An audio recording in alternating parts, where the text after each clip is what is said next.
Hi, കൊള്ളാം അല്ലേ? ഇതിപ്പോൾ ഏതിലേക്ക് നോക്കും? സ്നാക്കിലേക്ക് നോക്കുമോ അതോ പൂവിലേക്ക് നോക്കുമോ?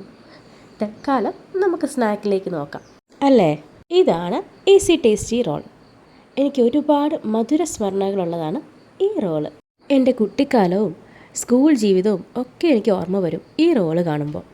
അതെന്താണെന്നോ, എൻ്റെ നാടെന്ന് പറയുന്നത് ഒരു പക്ക നാട്ടിൻപുറമാണ്. അവിടെ ഈ pizza, burger, chicken roll, meat roll ഇതൊന്നും അത്ര സുലഭമായിട്ട് കിട്ടുന്നതല്ല.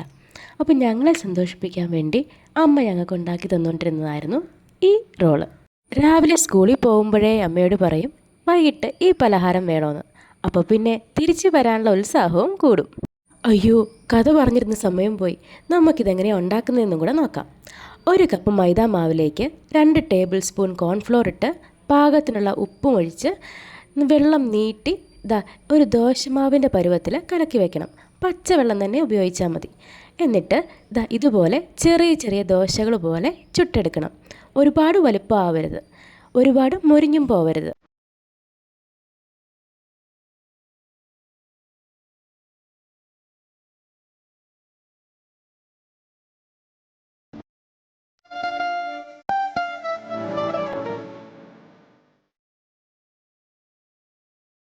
ഇതിനുള്ള മസാല കൂടി തയ്യാറാക്കാം. അതിനായിട്ട് നമ്മൾ ഉപയോഗിക്കുന്നത് കിഴങ്ങ്, ക്യാരറ്റ്, പിന്നെ ഗ്രീൻ പീസും.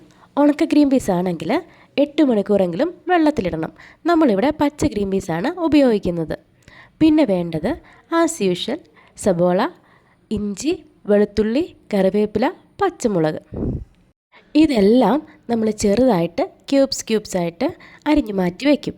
ഇനി ഒരു പാനിലേക്ക് എണ്ണയൊഴിച്ച് അതിലേക്ക് ചൂടാവുമ്പോൾ ചിക്കൻ മസാല ഇട്ട് കൊടുത്ത് ഒന്ന് മൂത്ത് വരുന്ന സമയത്ത് ഈ അരിഞ്ഞു വെച്ചിരിക്കുന്നത് അത്രയും അങ്ങോട്ടിട്ട് കൊടുക്കും. അതുകൊണ്ട് തന്നെയാണ് ഇതിന് ഈസി ടേസ്റ്റി റോൾ എന്ന് പേര് വരാനും കാരണം. ഉണ്ടാക്കാനും എളുപ്പം, കഴിക്കാനും നല്ല ടേസ്റ്റിയാണ്. ഇനി ഈ മസാലയ്ക്ക് ആവശ്യമായ ഉപ്പും ഇട്ട് ഇത് വേവാൻ മാത്രം ആവശ്യത്തിനുള്ള 1/2 ഗ്ലാസ് വെള്ളവും ഒഴിച്ച് ഒന്ന് മൂടി വെച്ച് വേവിക്കണം.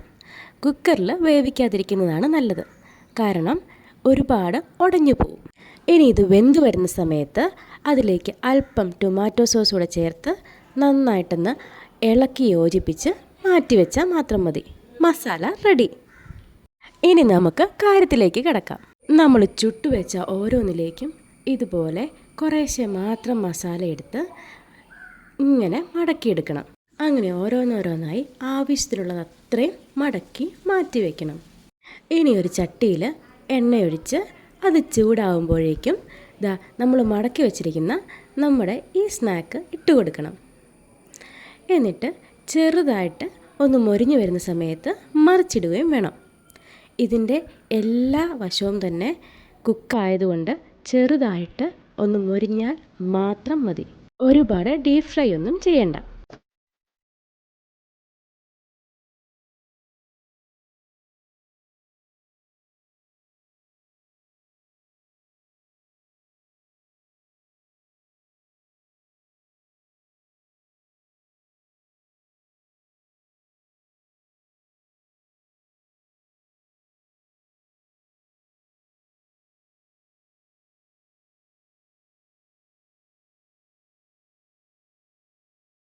അപ്പോൾ എല്ലാവരും ഇത് ട്രൈ ചെയ്ത് നോക്കിയിട്ട് നിങ്ങളുടെ അഭിപ്രായം കമൻറ്റ് ചെയ്യണം.